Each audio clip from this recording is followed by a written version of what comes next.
Another major story tonight is the passing of George Harrison. The former Beatle died in Los Angeles. Everybody must have their own space, you know, and a little bit of peace. Some of the fences hold, others do not. It wasn't a fight, it was a warning, and according to those who remember that night, it came true. Two men at the height of fame, two different worlds colliding in one London room.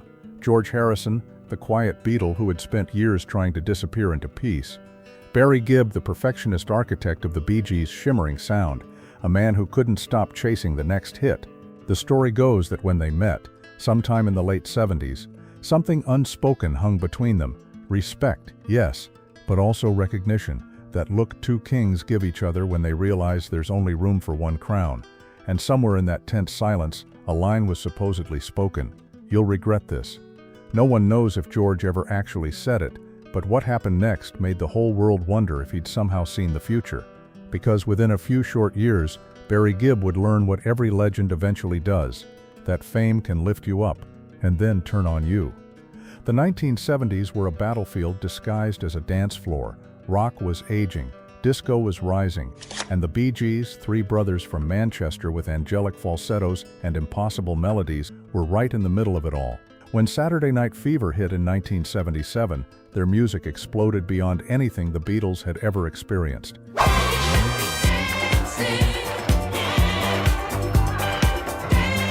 5 consecutive #1 singles, a soundtrack that became a religion for a generation in white suits.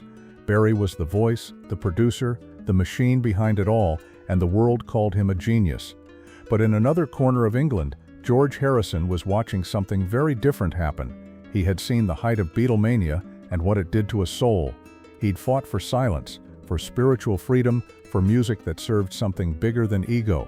To him, the Bee Gees represented the exact thing he'd spent his life escaping: glitter, pressure, noise. So when the rumor spread that George and Barry had crossed paths at a studio party in London, fans didn't doubt it. They imagined George with his calm eyes and half-smile telling Barry, "Be careful, fame has a price." And Barry, burning with momentum, smiling back as if to say, "You wouldn't understand." Whether it happened or not, the truth is this. George Harrison and Barry Gibb were two halves of the same coin. One was trying to leave the spotlight, the other was terrified of losing it. By 1978, Barry was everywhere, producing for Barbra Streisand, writing for Andy Robin, and anyone who wanted a piece of that Bee Gees magic. But the pressure was eating him alive. He once said, "We were trapped by our own success. We couldn't be anything else." That's the kind of line George Harrison would have nodded to, because he'd been there. Harrison had seen what happens when the world owns you. After the Beatles split, he spent years fighting for his own voice, building his home studio at Friar Park, producing quiet songs about faith while the industry begged him to be louder. To George, success was a trap. To Barry, it was oxygen. That collision of beliefs was inevitable, not because they were enemies, but because they were reflections. George believed the soul had to outlive the spotlight. Barry believed you could live forever through it. So if George did say, "You'll regret this," maybe he wasn't warning Barry about fame at all. Maybe he was warning him about time, about the moment when the world stops dancing and starts forgetting. Even in the quiet years after, that phrase would haunt the legend, not because it was recorded or quoted, but because of how accurately it fit what happened next. The Bee Gees' empire collapsed as quickly as it rose. By 1979, the disco backlash was in full force. Records were burned, names mocked, careers erased. And for the first time, Barry Gibb, the man who once could do no wrong, felt the weight of being a punchline. To his credit, he never lashed out. He retreated into writing, producing, searching for meaning, the way George once had. Two men who never really knew each other, yet seemed to walk the same path from adulation to awakening. Today, decades later, that supposed warning still floats around music forums and interviews as a mystery. Did George Harrison really say it? No one can prove it.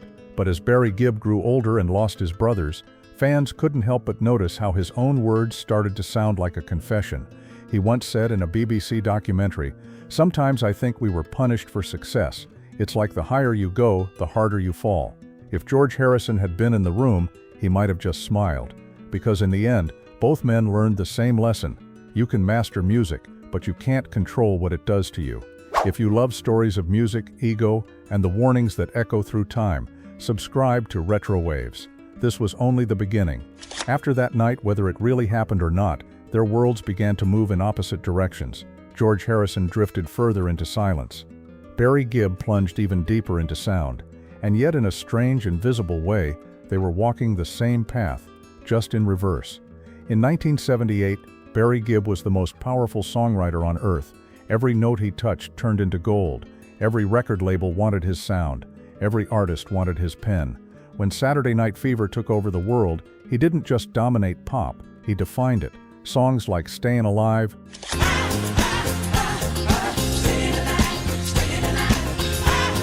Night Fever,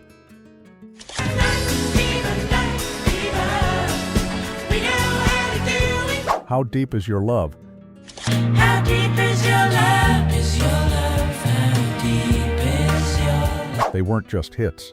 They were identity. But behind the lights, Barry was unraveling. He wasn't sleeping. He was producing for Barbra Streisand in the morning, recording for Andy at night, mixing Bee Gees tracks at dawn. The fame he'd prayed for was finally here, but it came with a weight no one could lift. He once admitted, "It stopped being fun. We couldn't walk down the street. We weren't people anymore. We were products." That was the kind of sentence George Harrison would have nodded to quietly because he'd already lived it. He'd seen what happens when your name becomes louder than your voice. George, by contrast, had traded arenas for gardens. He was in Friar Park, his private sanctuary filled with trees, statues, and peace. He'd been through the chaos of Beatlemania, the pressure of being a symbol, and the pain of being misunderstood. Now he was learning how to vanish without disappearing. In interviews, he sounded calm, but his words carried the weight of someone who had escaped something lethal. "The world doesn't need another Beatles song," he once said. "It needs peace." Maybe that's why, to some who were there, the warning made so much sense. If George did say, "You'll regret this," it wasn't a curse, it was empathy. A quiet recognition of the same storm coming for another man. By 1979, that storm had a name: backlash. The Bee Gees went from gods to ghosts in less than a year. Radio stations banned their music. Crowds booed at the mention of their name. The same world that had danced to Stayin' Alive was now burning disco records in baseball stadiums. And Barry Gibb, who had written songs for the entire planet, suddenly felt like he was being punished for his own success. He told a journalist years later, "It was like watching your own funeral on television." That was when the warning became legend. Not because George Harrison repeated it, but because fans began repeating it for him. George saw it coming. George told him. George knew what fame does. It didn't matter that no one could prove it, it felt true, and that made it real enough. In a quiet sense, both men were dealing with the same question. What's left when the applause fades? For George, the answer was faith. For Barry, it was family. When the Bee Gees retreated from public view, Barry found himself surrounded by the only people who never left: Robin, Maurice, and Andy. But even that brotherhood would soon begin to fracture under the same weight of fame that had lifted them. In the late 70s, George was meditating under the morning sun, while Barry was pacing around a studio at 3 a.m., replaying vocal takes that already sounded perfect. George was learning stillness. Barry was fighting silence. Both were trying to feel human again. Looking back, it's strange how their lives reflected each other in reverse symmetry. George started with chaos and ended in calm. Barry started with calm and ended in chaos. Two men who never needed to compete, yet were bound by an invisible thread: the price of being adored. If you listen closely to their words from that era, you can almost hear a conversation that never happened. George whispering, "You'll lose yourself in the noise." Barry replying, "But that's where my life is." It wasn't rivalry, it was recognition. The same soul split in two directions. The supposed warning has lived on, not because it's scandalous, but because it feels true. It's the kind of line that sums up what every artist learns too late, that the world doesn't want you happy. It wants you legendary, and legends don't rest. They burn. As the 1980s dawned, George Harrison found peace with the traveling Wilburys, surrounding himself with friends who didn't need fame to validate them. Barry Gibb, meanwhile, was quietly rebuilding the Bee Gees' sound. Older, wiser, scarred, but not broken. He'd begun to understand the part of fame George had always feared, the moment when success stops being a dream and starts becoming a cage. They never publicly spoke about each other. No interview, no shared project, no direct words, and yet their paths continued to echo. One man walking away from the fire, the other learning how to live with its scars. Maybe George never said it, maybe Barry never heard it, but somehow that warning still followed them both. Not as a quote, but as a truth, that even geniuses have to choose what they worship, the music or the mirror. Fame is a strange kind of gravity. It lifts you higher than you ever dreamed, then pulls you down harder than you can survive. For Barry Gibb, that fall came fast. By 1979, the Bee Gees were no longer a band, they were a brand, and in an industry built on freshness, nothing goes out of style faster than something perfect. The numbers were still historic. Millions of albums sold, charts dominated, awards overflowing, but outside the studio, something was shifting. The sound that once united the world was starting to divide it. Disco, the genre they helped define, had become too big, too shiny, too easy to hate. It started with jokes on late-night television, then critics turned cruel. Then came the night everything truly broke, July 12, 1979. Comiskey Park, Chicago. Tens of thousands gathered for what was billed as Disco Demolition Night. But it wasn't just about music. It was anger disguised as fun, frustration, resentment, and prejudice rolled into one violent act. Fans brought disco records from home, tossed them into a pile, and watched them explode in the outfield. The crowd roared, fires lit the night sky, and in that moment, something died. Not just disco, but a piece of the Bee Gees' soul. Barry Gibb wasn't there, but he didn't need to be. He could feel it. He later said, "It was like watching a movement built on love turn into a mob built on hate. In a single night, the sound that made them legends became a symbol of everything people wanted to destroy."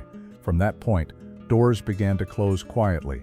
Radio programmers stopped playing their songs, journalists ignored them, and record labels that once begged for Bee Gees material suddenly pretended they didn't know their number. Barry tried to fight it at first, writing under different names, producing in secret, disguising his voice. But it didn't matter. The stigma stuck. They weren't just out of fashion. They were exiled. That's when the warning returned, not as gossip, but as a ghost. Fans whispered it in magazines, in fan clubs, in interviews. George Harrison told Barry he'd regret chasing fame. George saw it coming. Whether real or imagined, the story now sounded prophetic. Because everything George had rejected, the obsession, the spotlight, the illusion, was now collapsing around Barry's feet. George, meanwhile, was living a quieter life, gardening, meditating, making music for the joy of it. When people asked if he missed the spotlight, he'd smile and say, "No, the light was too bright." It wasn't mockery, it was wisdom, the kind that only comes after being burned. Barry Gibb didn't talk much during that time. He disappeared into the studio, working alone or with his brothers, trying to find a sound that felt honest again. He once said, "I had to remember why I started making music in the first place, and that, maybe more than anything, was the turning point. Because the very pain that destroyed him became the reason he survived." He began to understand what George Harrison had been saying all along, whether with words or with silence, that the higher you rise, the more the world forgets you're human, that sometimes the applause isn't love, it's noise. But even in exile, Barry didn't lose his heart. In the early 80s, he poured his energy into others, writing and producing hits for Barbra Streisand, Diana Ross, Dionne Warwick, and Kenny Rogers. It was his way of staying alive, quietly, without the spotlight. His voice might have vanished from the charts, but his fingerprints were everywhere, and yet something inside him changed. The swagger was gone, the hunger softened. He began talking about peace, humility, and faith, the very words that once defined George Harrison. Maybe that's the real warning he took to heart, not a threat, a lesson. It's strange to think about what might have happened if they had met again, if George had called him during those years of silence. Maybe he would have said, "I told you, Barry, the world takes what it gives." And maybe Barry would have replied, "You were right, George, but I wouldn't trade the journey." Because beneath the rivalry the media loved to invent, there was something deeper, recognition. They were both perfectionists, both visionaries, both men who had seen the best and worst of worship, and both eventually came to realize the same truth. Fame isn't a reward, it's a test. By the mid-1980s, the Bee Gees were rebuilding quietly. Their comeback would take time, years of rejection, patience, and pain. But when it came, it was humbler, more human, more honest. And that transformation, that surrender, was exactly what George Harrison had been searching for all along. Two men who never shared a stage, yet somehow shared the same ending, learning that the soul of music doesn't live in charts or lights or awards, it lives in what's left when all of that is gone. Maybe that's why the story never died, because it wasn't really about two men meeting, it was about two truths colliding, the cost of fame and the courage to let it go. For George Harrison, that courage meant peace. For Barry Gibb, it meant survival. And in the end, maybe you'll regret this wasn't a prophecy. Maybe it was a prayer. By the time the noise faded, both men had changed. George Harrison had become a ghost by choice, a spirit who moved through life quietly, smiling at the world that once owned him. Barry Gibb was still here, still working, but the shine had softened. The ambition had turned into something else, something heavier, something human. In the years that followed the disco collapse, Barry began to rediscover what music meant to him. No more stadiums, no more gold chains or mirrored stages, just songs, simple songs, ones about love, loss, and the kind of longing that only comes from surviving too much. When asked how he endured it all, he once said softly, "You learn to forgive the world and yourself." It's strange how closely that echoed something George Harrison had said almost 20 years earlier. The only victory is to love, even after the world stops loving you. Two voices, different accents, same truth. By the late 1980s, George found peace in creation again, not the kind that comes from applause, the kind that comes from purpose. With the Traveling Wilburys, he surrounded himself with other legends who no longer needed to prove anything. Bob Dylan, Tom Petty, Jeff Lynne, Roy Orbison, they laughed more than they rehearsed. They made music because they wanted to, not because they had to. George would later say, that band was like breathing again. After decades of being a Beatle, he was finally just George, a man with a guitar and a smile. And in his quiet joy, you could almost see the reflection of another artist, Barry Gibb, far away, rediscovering his own reason to keep going. For Barry, peace came slower. The loss of his brothers, first Andy, then Maurice, then Robin, broke him in ways no critic ever could. Each time, the world would see him step on stage, blinking under the lights, his voice shaking on the first note of a song they'd written together. Fans would cheer, but behind those eyes was a grief too deep to describe. He once admitted, "I can't listen to certain songs anymore. It's like they belong to ghosts." Maybe that's when he finally understood the warning, whether it was ever spoken or not. Not that he'd regret success, but that he'd regret the cost of it. The long nights, the endless striving, the moments he missed, the voices he'd never hear again. George Harrison left this world in 2001, surrounded by love and prayer. Barry Gibb carried on, not chasing, not competing, but remembering. When he spoke of George years later in interviews, it was always with quiet reverence.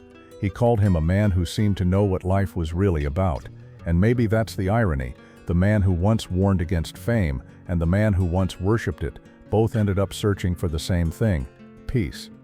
If you listen to Barry's later songs, For Whom the Bell Tolls, You never really knew what it would have been like. You're no longer there to pray. Immortality,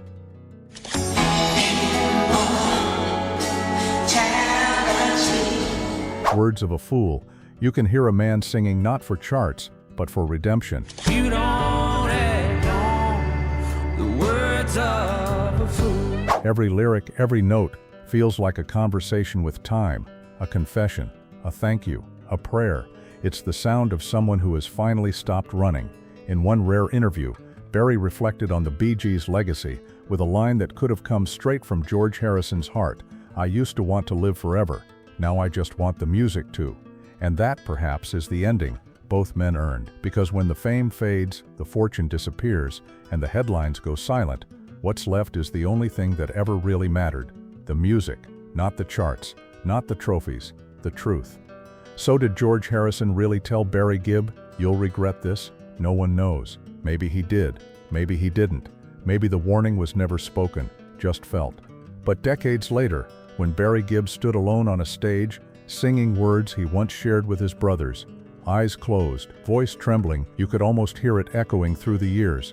"You'll regret this," not as a curse, as compassion. A reminder that greatness always asks for something in return, and in the end, both men paid and both found peace, because the story was never really about rivalry or ego. It was about what happens when two geniuses see themselves reflected in each other, one walking away from the fire, the other learning to live with its burn, and maybe that's the real legacy of the warning. Not a feud, not a rumor, but a truth whispered from one soul to another. You can master the world, but don't let it master you. If you love stories of legends, regrets, and the songs that outlived the spotlight, subscribe to RetroWaves, because music never dies. It just changes who carries it.